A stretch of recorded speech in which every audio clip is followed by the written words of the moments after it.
Broadcasting from the business capital of the world, this is the Podcast Business News Network. It's always fascinating when we can see the other side of somebody's career and how they do what they do, especially somebody who's an author, somebody who writes books, great books, and he's here. He's an award-winning author. Larry Deiman joins us again. Hey, Larry, how you doing? Good. Glad to be here again, Steve. Yeah, so you've got two books out. You can find them on Amazon.com and also your website, trevorsadventures.com. And the book, the first one is called Incident at the Historical Museum. That's the first one. Yep. And the second one, you cut out a little bit. I'm sorry, go ahead. The second book is Canyon Springs Wash Murders. The second book is Canyon Springs Wash Murders. Got it. And you're into book 3. Last time we talked, I think you were up to chapter 8, if I remember correctly. I am, yeah. And it's interesting. I've been looking at some of the feedback. Everybody who has all the feedback I've gotten, all the people that have read the book, give me all kinds of really nice positive feedback. I love that. Everybody loves the books, both of them. And they one thing that they mentioned was that they felt that I was kind of putting Trevor on a pedestal, that he has no flaws. And that kind of bothered me a little bit because, yeah, he's got plenty of flaws. It's just that in the book, we don't show those. But I'm gonna change that in book 3. I'm going to give Trevor a disease. Isn't it crazy that you can say that? Yeah. I'm going to give the dude's getting a disease. That's I'm going to give a disease.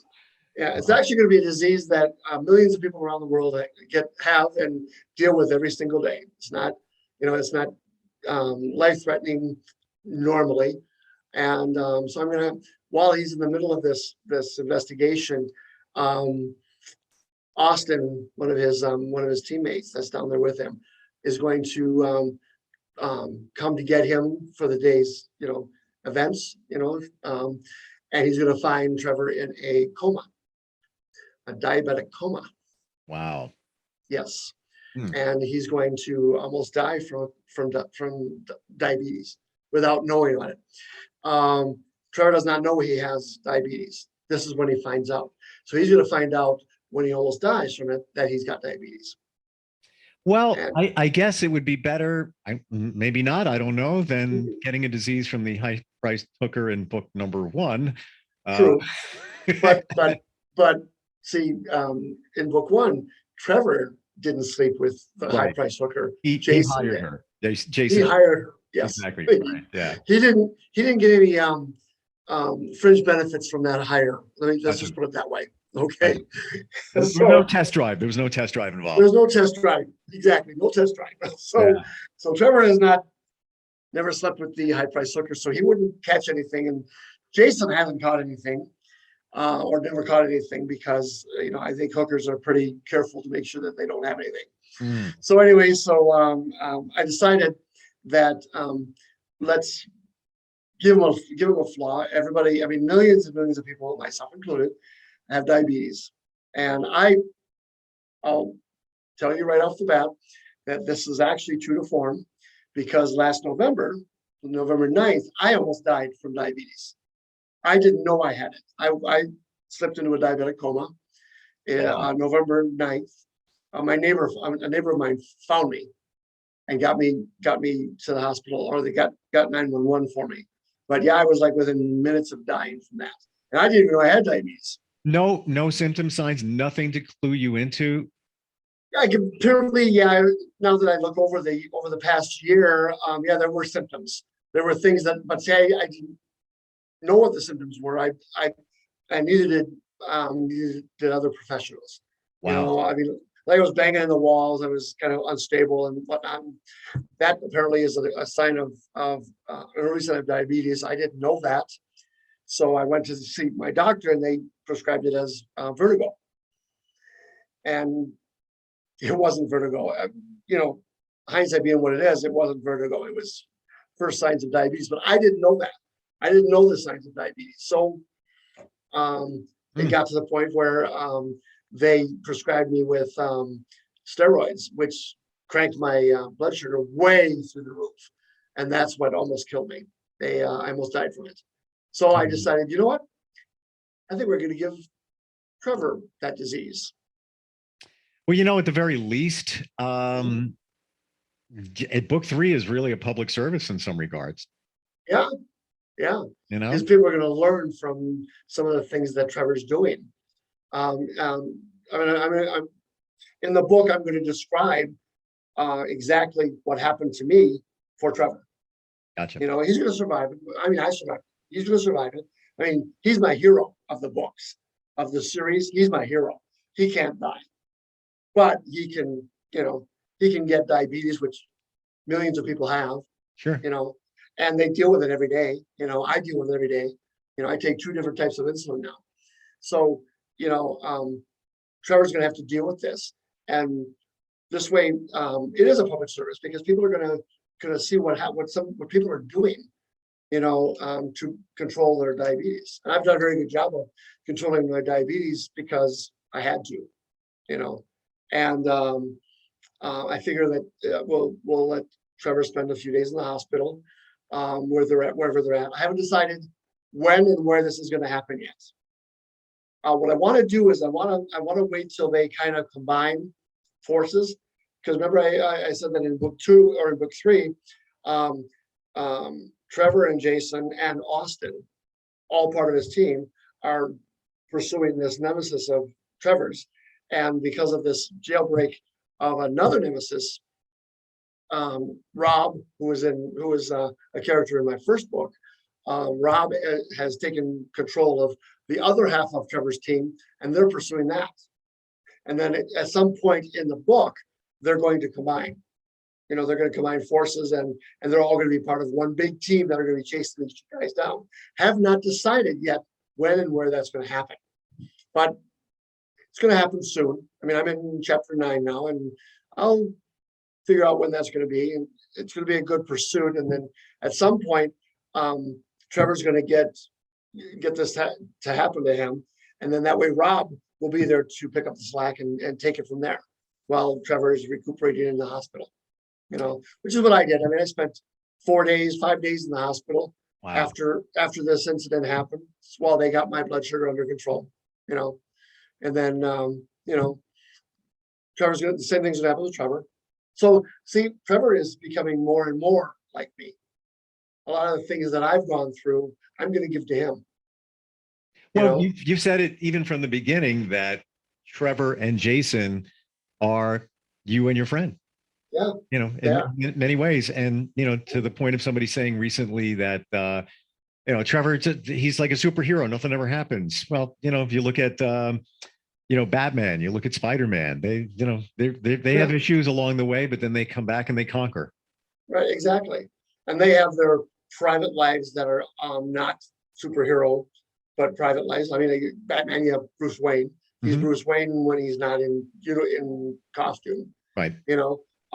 So I figure, Trevor, I said all along that Trevor was more me, but it was more like who I wanted to be back in those days, back when I was his age. All right. And that's, I figure that's 30 years ago, when I was his age, So now I think we're going to go one step further, and we're going to start making him more human with flaws, with things that are going to go on, that are going to happen with him. I mean, I think I said it before that that in book 1 we discovered that Trevor's interested in men.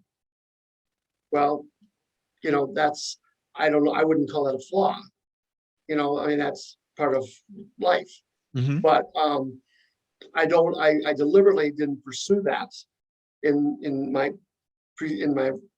books like Canyon Springs Wash Murders. It's mentioned briefly. It's mentioned very briefly in book 1, but is mentioned briefly in book 2. And I'm thinking it's not going to be brought up at all in book 3. I mean, it's kind of like out there, but it's not. Not a focus, not a focal point. Yeah, it isn't. And it really has no bearing on the story. It really doesn't. I mean, it allows me to have some leeway or some latitude with Trevor, things that I can have him do. I would never have like a love affair between him and somebody else. I wouldn't do that, but I can certainly bring it up from time to time, and something, his job always kind of seems to get in the way, because that's what happened in book one. That's what happened in book two. His job kind of got in the way, and he wasn't able to pursue whatever it is that he wanted to pursue. So it's with Trevor, it's kind of like making him. That's not me, but I want to try to make him like someone that people can relate to. And in this day and age, that's a part of life. It really is. So I want to make him more human as we go along. Sure. In book one and even in book two, he was the hero, and he is my hero in the books. I mean, that's somebody, every book, every story has to have a hero. He's my hero. And he's the one that's going to be out there and doing all the things that nobody else wants to do, or that nobody else can do. He's a highly trained, or would like to do, or right? would like to do. Exactly. Yeah. Exactly. There are things that even today that I regret not doing. Not in the 30s, but just throughout life. Things that I've wanted to do. I can have Trevor do that. It's a way for me to kind of, I don't know, get my own story out there. And what better to do it? And you said it early on that writing a book is like an empty canvas. The sky's the limit, and that's what I'm doing. The sky's the limit. I'm coming up with ideas. I mean, I can keep on going. We can just keep storylines going. You know what, Larry, we mentioned this, by the way. We're talking with Larry Deiman, who is an award-winning author of 2 books, working on his 3rd one. And we mentioned last time that for book 3, a situation that you might want to get audience feedback on, like, for example, do you want to see Trevor A, B, or C, or whatever plot or storyline, A, B, or C? Do you have something in mind that we could throw out to the audience and maybe get some feedback? Anything stand out? We'll do that Not next at the time. moment. Okay. Not at the moment. Right now I'm just kind of trying to figure out how I'm going to pursue this nemesis going forward. Right now they're on a plane and they're heading for the Midwest, because that's where his nemesis is heading. And we discovered that the way his nemesis has been able to escape capture and has been able to be one step ahead of them is that he also has access to a private plane that he paid a great deal of money for. See, we find out in book 3 that Trevor way back when had arrested him at some point. And when he arrested him, they thought they seized all of his capital, all of his money. And apparently they did not do that. He had money hidden somewhere. So that's how he's able to fund this little escapade that we're on right now. So it all fits really well. From the start of the book to now, it kind of centers on how he's getting around and where he's going next. So let's collectively, what if we worked on this together, just hypothetically? Okay. Absolutely. Now, in chapter 9 of book 3, are they in the plane? Mm-hmm. They're in the plane. Is anything going to happen on that plane? No, because they are on an FBI private jet. Okay. So we don't want anything to happen to the plane, because that's how they're getting around. So Trevor and the nemesis are on the same plane? Oh, no. Okay. Trevor and his crew, Jason and Austin, are on the FBI plane. Gotcha. What they're doing is they found out that his nemesis also had a plane that he somehow finagled out of somebody. So that's how he's able to get around, because I was trying to figure out a way for his nemesis to get from, like, say, New Hampshire to Baltimore or something like that, because he kidnapped these governors. And it's like, well, how did he get there before Trevor did? Well, this is how we got there before Trevor. He had access to his own plane, and he's got a lot of contacts that we don't even know about yet. And those are all going to come to light as we proceed with the story. Interesting. It's like in the TV show Criminal Minds. Whenever they have to take off, go somewhere, they always say, "Wheels up in 5." Exactly, wheels up in 5. Yeah. And in Criminal Minds, they have their own private jet that they fly in. That's the and they are FBI. Yep. Yep. So, but see, I don't watch that show. So You know what? I remember you telling me that Yeah. in the beginning, because we talked about TV shows that could be similar to the book, and I wanted your inspiration. And you did say that you don't watch that show. So even when I said Wheels Up in Five, I'm thinking, is he even going to know what I'm talking about? But they always say that. Do they really? You know, yeah, like when NCIS, for example, when they go to someplace else in the country, they jump on a military jet, you know, and it's always wheels up in 10, you know, or that's a yeah. I was in the Air Force. Believe me, I know what that means. Oh, I didn't know. Okay, Yeah. And I don't watch that show, so I don't know if it's a common. I thought it was kind of exclusive to Criminal Minds. All right. Oh no. Private jets. That's a commonality when you have a private jet. I mean, if I had owned a private jet, I would probably say the same thing. Hey guys, we're going to Las Vegas, wheels up in 10. You know, if I had a private jet, it would be wheels up every 10. Exactly. Exactly. If I had a private jet, the things that I could do and the places I could go would be nice. But yeah. So I'm very well aware of that that terminology, and it's like they're basically chasing Trevor around or Trevor's chasing the nemesis around. And now that they find out that he has a plane, it makes it easier because the FAA regulates that.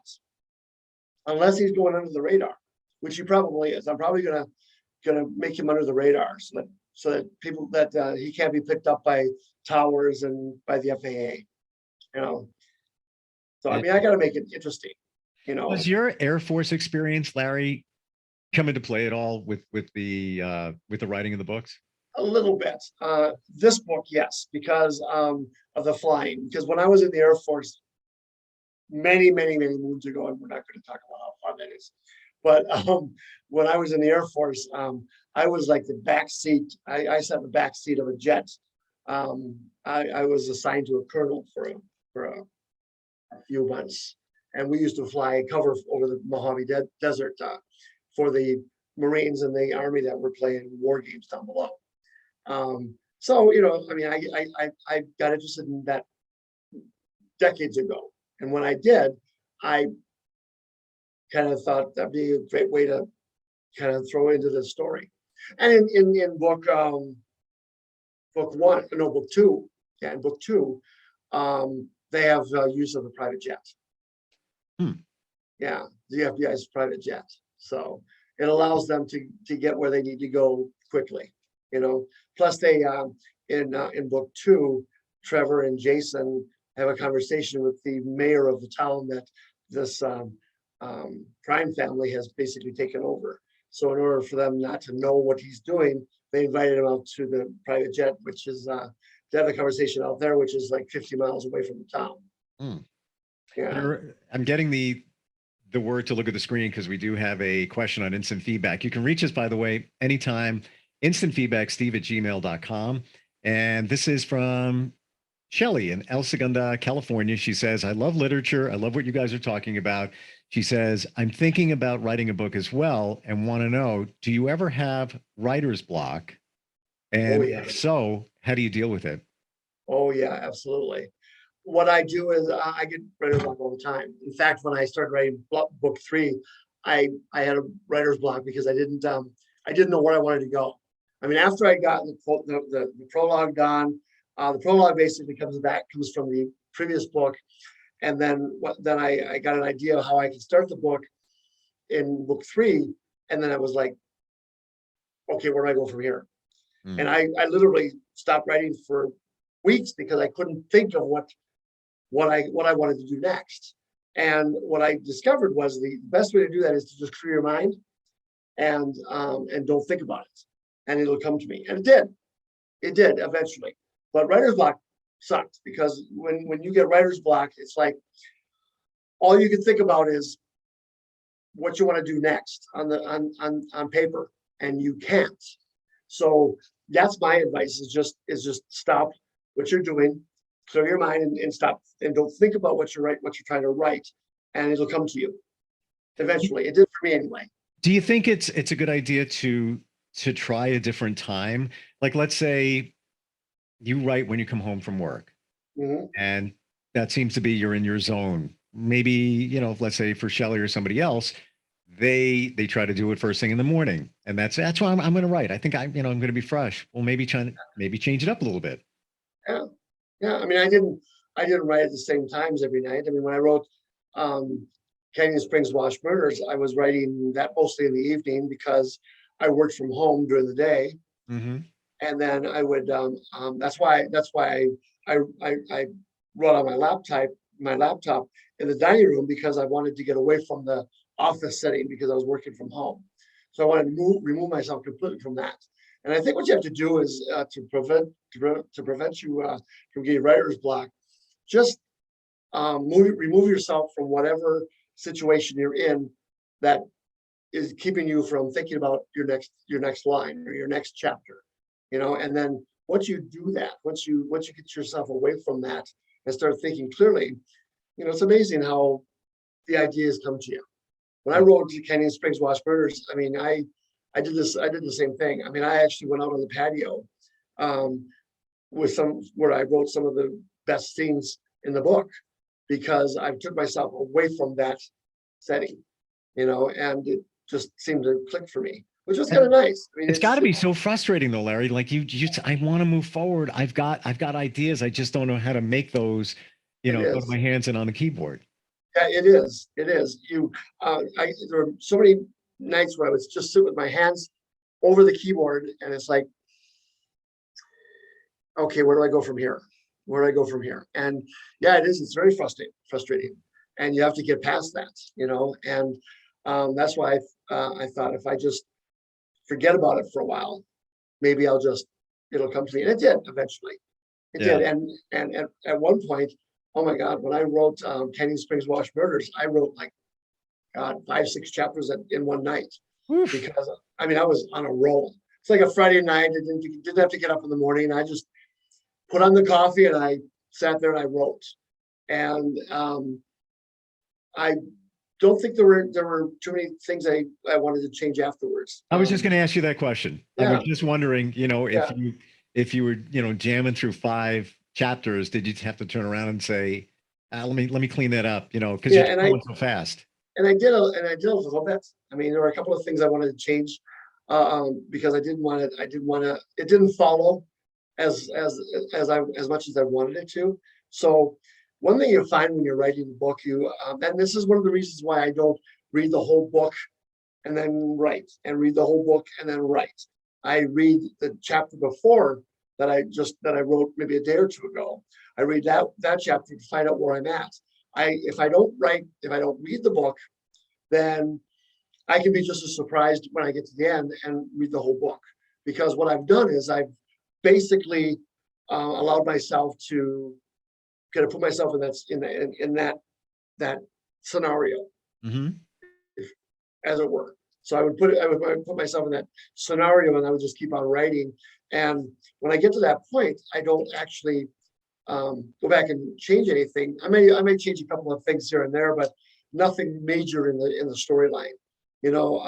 I have an idea in my head, like even right now, I have an idea in my head where I want this storyline to go. But my conundrum is can I make that storyline 25 chapters? I mean, you have to put it in. You're a storyteller. You have to tell a story. I know where I want to go with it, but I've got to have a story that gets to that. And that's the frustrating part, trying to figure out where the story is going to go. Even if you have an idea in your head, you have to be able to have all of the, what I like to call fluff. You have to have all this fluff, because you're writing a story, and you're telling a story to readers, and you want them to read your book. Well, if you want them to read your book, it has to be interesting. It has to be a story that they would want to read, and that's what I've done with the first 2 books, and now the 3rd book. It's almost like if you have a statement, you have to back your statement up. So now you have to Exactly. back it up for a number of chapters. And does it have the legs to continue to moving forward? And Exactly. does that happen? Like, would you come up with an idea and say, hey, Trevor could do this. Let's do that. And then as you're going down that path, writing, a chapter, I'm going to go to the next chapter.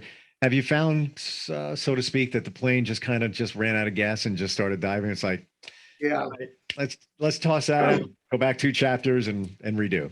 I've done that. I did that on my first book, Incident at the Historical Museum. When I first wrote that book, when I got to like the middle of the book, I'd already defined the characters. So now it's time for the actual stories to go on. And I had 2 main stories. The main story was Trevor's Incident at the Historical Museum. That's the main storyline for book 1. But Jason had his own storyline going, you know. And when I wrote the storyline for Trevor, I actually got to like chapter 17, I think it was 17 or 18. And I read back like from 14 on. I didn't like where the story went. So I changed it. I ended up doing a complete rewrite from 14 all the way to 18 because I just didn't like the way the story was going. I didn't change the direction the story was going in, but I didn't like the way I was presenting it. So I made a lot of changes. And I'll be honest, when I wrote Incident at the Historical Museum, I was actually using that as like my empty canvas. Book 2 and book 3 are kind of following in that footstep. But when I wrote book 1, I didn't know what I was doing. I mean, I didn't know what I wanted to I didn't know where I wanted to go with it entirely. And that's why I didn't really name the book until the very end of the book, because that's when I read through the whole book, I liked what I wrote. I really liked what I wrote. And that's when I decided, yeah, we're going to change gears here and we're going to put everything at the Historical Museum. And that's how I'm going to name it. And it worked out. It turned out really good. We have just a second left, but I'm just kind of curious. Was book 2 easier to write than book 1 in the regard that you've already put out the framework? Absolutely. Yeah. Okay. I always wondered. Book 2. I mean, I had a storyline in mind, you know, and I wanted to take it out of Washington, D.C. and keep Washington, D.C. in the background. Trevor's offices, that's where he works out of. So yeah, book 2 was a lot easier to write because I already had the basic framework of these two characters, along with, you know, other characters along the way, like Jeanette, the high price hooker, Greg, which is Trevor's boss, Jason, who owns this security company. So all of the framework for all of that is still in place. All I have to do is wrap another story around it, you know, and then bring it in. And actually, in book 2, there's a lot of action around Jason's business in Washington, D.C. while they are in Texas. So it's interesting. There's a lot of twists and turns, but a lot of action in book 2 because of the way I saw it at the end of the book. So yeah, it was fun, but it was a lot easier to write it because it was already there. Yep. All I had to do was come up with another story around it. We are just about out of time. Tell everybody how they can find the books, learn more, that website too. You can find the books anywhere online with Amazon, Barnes and Noble, Google Play, using my website, which is www.trevorsadventure.com. And that's Trevor's plural, adventure singular. trevorsadventure.com. Gotcha. Final question, Larry. Yeah. Working title, book 3? The working title is going to be Trevor's Revenge. And it's not going to be Trevor revenging himself on somebody. It's because it's kind of like a twist of words.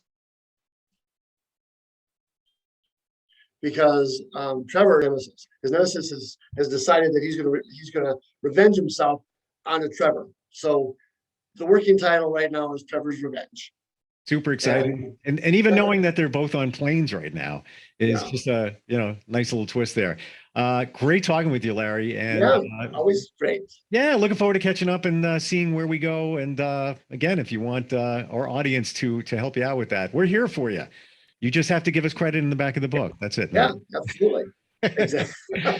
By all means, if you got some ideas of things I can do between now and the end of the book, by all means, help me out. Yeah, well, the book would have to be I still haven't figured out yet. What's that? I said the book would have to be censored. Yeah, probably. I was actually surprised with book one with all the sex scenes in book one. I was surprised that the publisher was okay with it because some of them are pretty steamy.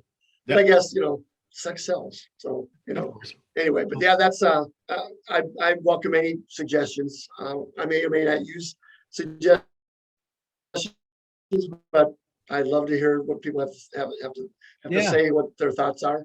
I have a pretty good idea how the end of the book is going to go, but I need to get there. So even that anybody can help with that. Even to know that you're, somebody was considered by somebody like you writing these books would be exciting. So we're just about out of time, but looking forward to catching up again next time with you, Larry. Absolutely. Steve, thank you. Always a pleasure. Yep, same here. All right, we'll be right back. Are you looking for even more of the podcasts and hosts that you love? The Podcast Business News Network is proud to announce that you can now listen live on the MyTuner Radio and online Radio Box apps for iOS, Android, and the Amazon App Store. Or check us out online. Search for Business News Network on mytuner-radio.com or search Podcast Business News Network on onlineradiobox.com/US so you don't miss a minute of the action.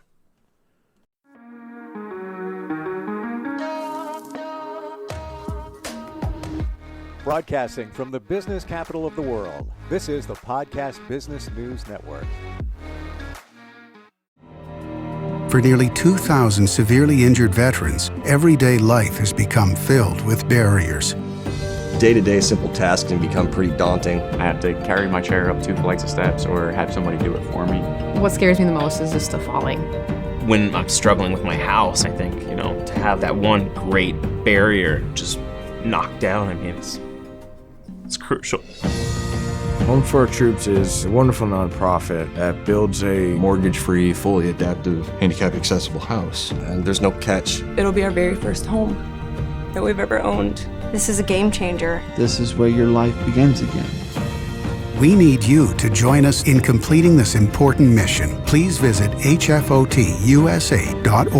and help build homes and rebuild lives. Because of you, everything's going to be okay.